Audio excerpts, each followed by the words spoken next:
Guys, check out this one. If you get a flat on this thing, I guess to lower your spare is gonna be deep down in there. Oh, thank you. And so we just crank this here, and as you can see, the spare would start to come down, and you want to crank it until you can't crank it anymore, so you have all the slack you need to get the cable out of the middle of the wheel. But I guess that's what you need, is a series of 1/2-inch extensions. Yeah, like that. So what is that? You got a regular extension for a socket. We got a regular, like, I don't know, maybe a 10-inch, 12-inch extension, and I put a 2 or 3 inch on there, and then like a 6-inch with a wobbly head to kind of make that turn there at the end, because the hole is kind of off just a little bit. Show you guys there. That's what we're trying to get to, and you got to get it to fit inside that hole, which I can't get a good picture of.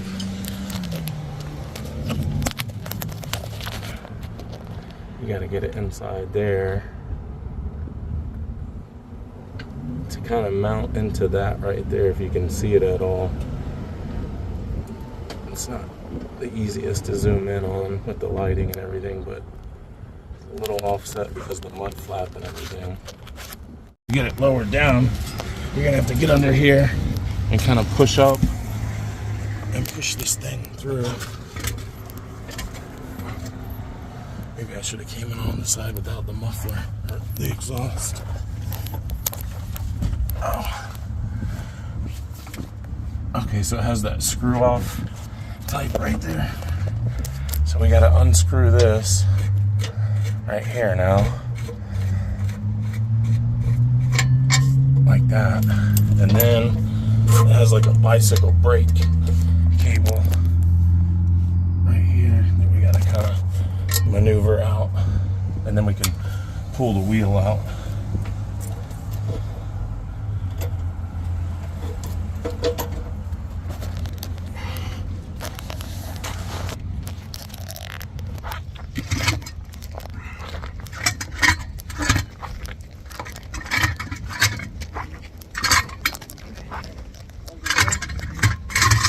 Put it up right now. All right, so got it jacked up, rolled it up on this ramp, and we jacked it up on the lower spring perch there. Got the wheel off the ground, used the impact to get the lug nuts off, 21 millimeter, and just lift it off, set it down here, and then you can move that one out. Yep, one set of nuts for both. I remember my first time doing a dually, I was scared too, because you never know, you know, who knows how to change the inside wheel on one, right? But yeah, it's just one set of lug nuts, one set of studs, and then, you know, usually you would want to put your spare tire on the outside if it's a matching rim, just in case something happens and it blows out. It'd be easier to change next time instead of the two. But there it is. Then we'll grab the spare and roll that on there. Check it for air before we put it on. All right, and then just take your wheel, set it in there. Oh, okay.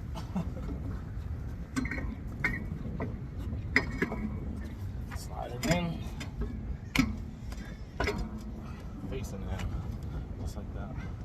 Then you put your other wheel on.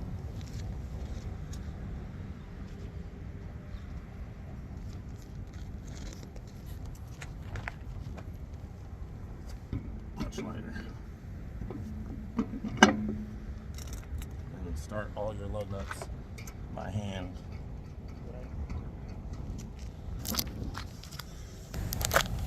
Because if you start them by hand, you won't run a chance of cross-threading them.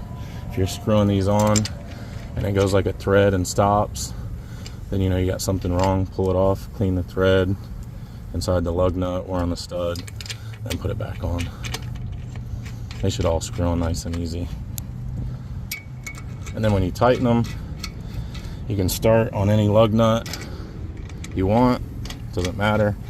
But the second lug nut you tighten needs to be completely opposite from the first one. So you go here, then here, then here, then here, then here, then here.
That's it. This Milwaukee has different settings on it. My second setting is the torque level for this. What's that? It's like 118 pounds. I think it's at 150. Yeah. I mean, it's on there. You don't have to torque it. A lot of people will say, like on my YouTube channel, well, you didn't torque it, so you have to torque it. And then I always respond with, show me the factory torque wrench. So, as long as you can get it on there as tight as humanly possible, if you were doing it with the factory lug wrench, you would only be able to tighten as tight as humanly possible, which is the torque spec. So when that thing stops, it's good. If I go any tighter than that, or any looser than that, there's an issue. You won't have any issues. It's tight. If you were at a shop, and I was changing if I had a shop and you were there, then I would use a torque wrench because I'd want to be 100% sure. But on the side of the road, it's not going to matter. It's not going to come off.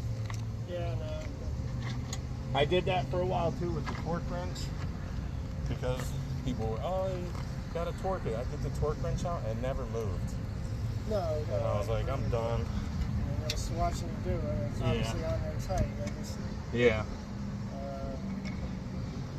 But if it, like I say in the videos, if the torque specs were crucial, like you had to do it no matter what, or the wheels coming off, then they would supply you with a factory torque wrench.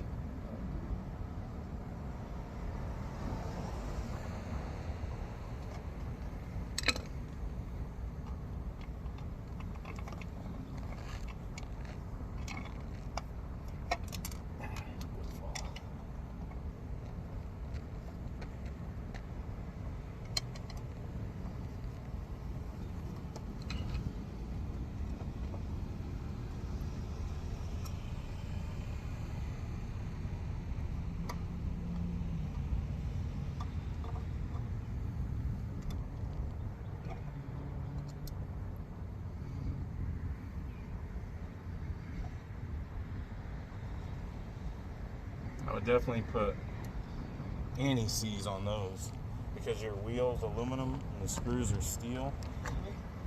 And I think, you know, if it went a long period of time without those coming off, that might be a problem for them coming off. It's to keep it from... from seizing up. Yeah, what is the... Anti-seize. A-N-T-I, anti, you know, anti-seize. Oh, seize. Yeah. I couldn't get the seize. I'm sorry. Part. My accent. To me, Yeah, my accent sometimes. And then it's recommended that you don't drive this without the spare underneath. If you put this inside your vehicle, it's going to scratch up the flooring and probably damage cabinets and chairs and stuff like that. So it's best you just put it under here. Just take that little thing there, put it through the lug stud holes, and slide it back in.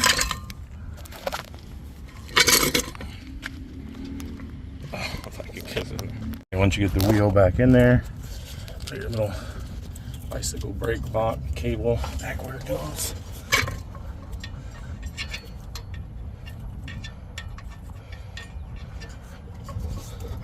This cable, alright, goes in like that. See there?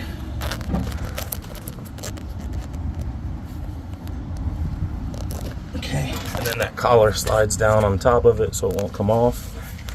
And then this thing goes back on here on one of the lug studs and screws on, or one of the studs for the plate rather. Screw that on nice and tight, and then we can crank it back up. There's the crank mechanism in case you wanted to see what that looks like, and then it ends over there like I showed you. The cameraman. Then we just crank it back up.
You to crank this as I steer that bottom, because it'll get a little crooked, so you'll need someone to kind of push it as he's cranking it up. I'm gonna go on the other side where the exhaust is, not.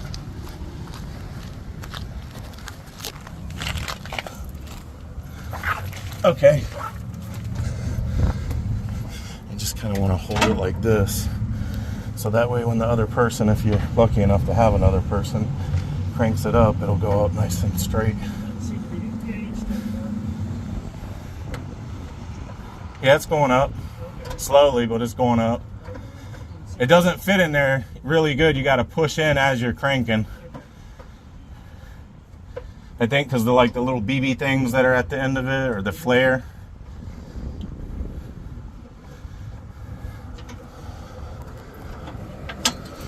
Yeah, it ain't going up.